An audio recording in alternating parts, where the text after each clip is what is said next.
Hello, everybody, and welcome to the video clips, which is brought to you by Wellness Forum Health, the Wellness Forum Institute, and Make Americans Free Again. First of all, just a couple of quick announcements. If you are a health professional and you didn't sign up for our training boot camp, which is going on this week, you can still do it. We recorded the Tuesday and Wednesday class, and then you can listen to the one or watch the one tonight, join live, or watch the recording of that as well. But we're covering all kinds of things, business and marketing skills, how to help clients and patients recover their health, and conventional and alternative strategies. And tonight we're going to talk about helping cancer patients live longer, which is one of the things that so many people who signed up for this said that they would like for us to talk about. So still time to join. We'll give you access to the recordings, and there's some super special benefits that I give to people who attend this boot camp every year because I think it's real important to elevate our profession to do better and better and better. The other thing, not this weekend, but next weekend, is the autoimmune boot camp. I'm sure you've noticed that the incidence of autoimmune disease is increasing, and children at younger and younger ages are developing autoimmune diseases too. There are almost 600 different autoimmune diseases. We're going to focus on the most common ones, and then the various ways in which they're conventionally dealt with, alternatives, and then looking at some of the causation as well. So if you're interested in that, send me an email and I can send you back the details. My email address is pampopper@wellnessforum.com. I have a couple of news items I think are super interesting to talk about today. The first thing is we're still filing lawsuits because there are still people remaining who have been hurt by COVID policies and the statute of limitations hasn't run out. We just filed another case in New York a little bit ago, and there are some unique claims that are made that I think you're going to want to know about. So just to start out, it begins as a pretty standard COVID vaccine case. The plaintiff is Gloria Vitolo. She was employed by Plus One Holdings, and her job was to provide health services to corporate clients of the company. In 2021, the company mandated COVID vax for all employees and refused to recognize her religious exemption. And that is one thing the courts seem to be holding up and affirming this right to religious exemption. But there's more to this particular lawsuit. This one was drafted and filed by Patty Finn, one of our really, I think she's a brilliant lawyer. And she made some really interesting claims in the lawsuit that I think are going to lead to some other things, which I'll come back to at the end here. At the time, she writes, a wide variety of public officials, the American media, and countless others, including the vaccine manufacturers, were claiming that these vaccines were safe and effective. You guys remember hearing that again and again ad nauseum, right? However, since these vaccines were first approved, copious amounts of evidence has emerged showing that the EUA COVID-19 vaccine was far from safe and effective. She goes on to write this, which is true. What I'm going to tell you is true, and Heidi and I wrote about it in our book coming up soon, Conversations with Pam. Misbranding a drug, particularly an unlicensed EUA medical product, is a federal crime under 21 U.S.C. 352 and is committed when a vaccine proves to be, quote, dangerous to health when used in the dosage or manner or with the frequency or duration prescribed, recommended, or suggested in the labeling thereof. So if you misbrand a product, particularly a drug or a vaccine, it's a criminal offense. Patty notes in her brief that the companies making the COVID vaccines are repeat offenders who've been found guilty of criminal behavior and paid billions of dollars in criminal fines, which is true. I mean, tens of billions of dollars in criminal fines. She writes, quote, with respect to misbranding the EUA COVID-19 vaccine and promoting it as safe and effective, it would appear that the pharmaceutical companies have committed this crime once again. And if you go look at their rap sheets, and they all have rap sheets, except for Moderna, who hasn't been in business long enough to be criminally convicted of anything, but all the rest of them do. If you look at their rap sheets, they do the same thing again and again, and the amount of fine they pay is like you and I paying a traffic ticket. We wish we didn't have to, but we're probably still going to be able to afford dinner tonight, right? So, of course, the main thrust of this lawsuit starts with the religious exemption. But the more interesting claim, I think, is the second cause of action, special damages arising from the misbranding that I just described. And there's a huge amount of evidence to support the claim. I think that prior to this lawsuit, I hadn't seen it all in one place. And when you see it, it's kind of shocking, actually. But Patty writes, before the vaccines were approved, FDA had looked into the safety issue and, in fact, had a meeting October 22nd, 2020. And this was a meeting of the Vaccines and Related Biological Products Advisory Committee. And the purpose of partly of this was to look at possible risks or side effects. And a slide presentation was made, and she took the list of side effects right off the slide that discussed them. And I won't read all of them, but Guillain-Barré was at the top. And if you remember, many, many years ago, when the health professions and the media were much more honest, and a vaccine campaign was aborted because a few hundred people developed Guillain-Barré. But here we are again. Acute disseminated encephalomyelitis, transverse myelitis, convulsions and seizures, stroke, narcolepsy, cataplexy, anaphylaxis, acute myocardial infarction, myocarditis, pericarditis, autoimmune disease, deaths, pregnancy and birth outcomes, acute demyelinating diseases, non-anaphylactic allergic reactions, thrombocytopenia, venous thromboembolism, arthritis, arthralgia, joint pain, Kawasaki disease, multi-system inflammatory syndrome in children. This was all on a slide that was presented to this FDA committee in October of 2020. So I don't know that anybody who had paid attention to this would say the product was safe based on this list of side effects. A few months later, Moderna, Pfizer, and Janssen published fact sheets, as they were obligated to do, to provide, they were supposed to be provided to potential vaccine recipients about the benefits and risks of each vaccine. This list that I just read to you part of, none of this was on any of these fact sheets. Pfizer's fact sheet stated, quote, there's a remote chance that the Pfizer-BioNTech COVID-19 vaccine could cause a severe allergic reaction. This would usually occur within a few minutes to 1 hour after getting a dose of the vaccine. For this reason, your vaccine provider may ask you to stay at the place where you received your vaccine for monitoring after vaccination. And then they list some things like rash and itching, nothing about Guillain-Barré and death and some of the other stuff I told you about, right? A long list of side effects was included in these fact sheets, but it was really benign, like injection site pain or fatigue, headache, nausea, nothing, again, like the serious diseases that I just told you about.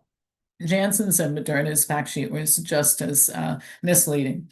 Patty included a very long list of public figures who bragged about getting the COVID jobs, and then, for reasons that are just hard to imagine, said, yeah, I got the jab, but I got COVID anyway. Some of them multiple times. Biden did, Schumer did, Nancy Pelosi. They all got COVID again and again and again. And any sensible person watching this would have said these people all bragged about getting the vaccine, and now they're all having COVID. And in fact, July 2022, Anthony Fauci admitted to Barron's magazine that, quote, the COVID-19 virus won't be eradicated, and even those who are vaccinated will keep getting it.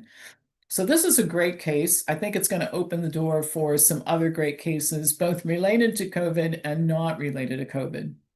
So along that line, I've been speaking lately about the need to begin to file massive numbers of lawsuits concerning lack of informed consent in medicine. This most recent lawsuit is as much about informed consent as it is about religious exemption. There are laws right now in all 50 states requiring that patients be told the risks and benefits of any medical test or intervention, alternatives, and the option to do nothing. Most people weren't even told by anybody that these vaccines were EUA products and they couldn't be mandated. I think that a lot of people, had they seen this type of information and known that they didn't have to take the vaccine, that it was illegal to mandate it, they would have gotten up and walked out of the clinic or got out of line at the county fairgrounds where cars were lining up. Very few people would have agreed to do this. Now, most of us who didn't get these shots, we knew how to do our own research, and we knew enough to know that it was EUA and they couldn't mandate, and et cetera, et cetera.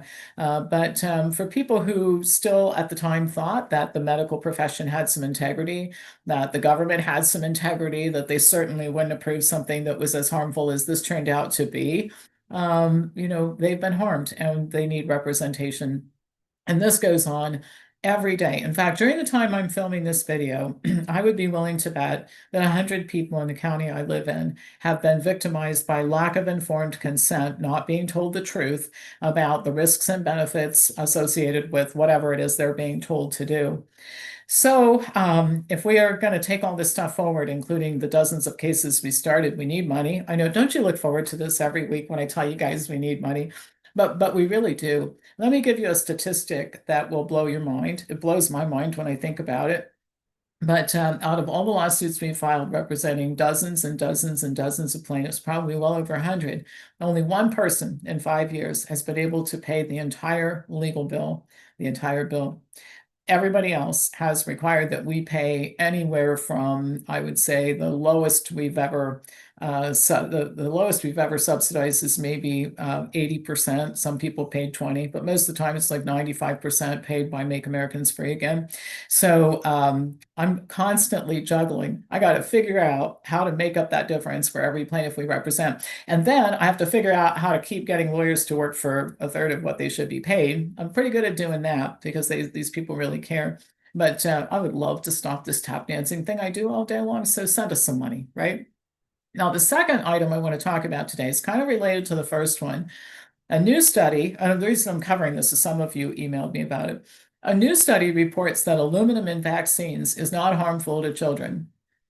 Okay, so the first thing is it's published in a prestigious journal, which many of us who are informed know is more like the National Enquirer than it is a prestigious journal. It's the Annals of Internal Medicine. When I say this journal is like the National Enquirer, I kind of feel that I'm really not doing the National Enquirer right, because I think they investigate to find out what's right and true more than the Annals does. But anyway, there are serious problems with this study. Children who had congenital or pre-existing conditions were exempted from the study, as were children who had received, I don't know what this phrase means, but quote, too many vaccines containing aluminum during the first 2 years of life. The total of all of these exclusions was over 170,000 kids. There was no real control group, as in a group of equal size who received the same vaccines without aluminum. The researchers acknowledged the limitations part of the study. It went on and on and on. I'll just share a couple of them with you. They stated that many limitations existed, including that, quote, our study lacked true randomization of exposure. They didn't have real data on the aluminum content of the actual vaccines administered to the actual kids. Instead, they, quote, leveraged the variation in aluminum content of vaccines administered in early childhood, resulting from systemic national changes in the Danish childhood vaccination program. So they just assumed that they would just go with that curve, that line of increased aluminum, we'll just apply that to everybody and assume that's what happened. They acknowledge that they could not include a lot of confounding factors which could skew the results, and wrote, quote, as expected, children born later in the study period were on average exposed to more aluminum through early childhood vaccination than those born earlier. The prevalence of diagnoses for several analyzed chronic disorders has increased over the past decades. Well, that's huge because that's what the whole issue is all about, and they acknowledge that they couldn't account for it. The study also only followed these kids through age 5, which means that if a vaccine-related injury developed later, it wouldn't be included in the data set. And we all know that damage is dose-dependent, like the more exposure you have. So these kids didn't stop getting vaccines at age 5, right? They got vaccines for the duration of their childhood. Not as many as in the US, but they do vaccinate in Denmark. So this study doesn't show that aluminum is safe. I read a lot of conventional medical news feeds just to see what's going on out there. I've limited patience for it because it's so much propaganda. But the other side, the people who are just brainwashed about this issue are claiming once and for all we put the issue to bed, and all these crazy people screaming about aluminum have no standing and blah blah blah. But that's really not true. And anybody who takes the time to read this study would actually know that. Even the researchers acknowledge it. And you just wonder, and this is something I wonder about, like when researchers take on a project like this, knowing in advance they would have known about these limitations, you wonder, why do they agree to participate in something? I guess everybody would like to see their name in print in the Annals of Internal Medicine. So whatever it takes, right? So anyway, if you would like to be able to read these kinds of articles, by the way, last weekend was our research boot camp. The people who participated in it learned a lot about how to look up this kind of stuff and read it much more critically. We recorded that boot camp, and you can still access the recordings. And there are all kinds of package deals we put together for people if you want to take the autoimmune course and you want to take the research boot camp and watch the videos from last week. And if you combine it with membership, one of those might even not cost you anything at all. So again, if this is interesting to you, then send me an email at pampopper@wellnessforum.com. Most importantly, tell others about us. If we're going to fix some of the problems we have in America, ranging from the fact that people don't know how to read research to doctors and people in the healthcare professions don't know how to do it, for crying out loud. But if we're going to fix some of this stuff through the legal system and through education and through providing alternatives, lots and lots of people need to jump on board. So pass these videos on to other people who you think are of like mind and say, listen, subscribe. The subscription's free. Sign up for some of the free stuff. Get to know these people a little bit, and that will help us attract more people. And you might have heard this statement before: many hands make light work, which is true. The more people we gather, the easier as this becomes. And also, the more people we gather, the less money it takes from each person to make this all balance out, right? So do me a favor and pass this on to other people. That helps us a lot. All right, that's it for today. I will be back to you next week with more news. So thank you so much for watching.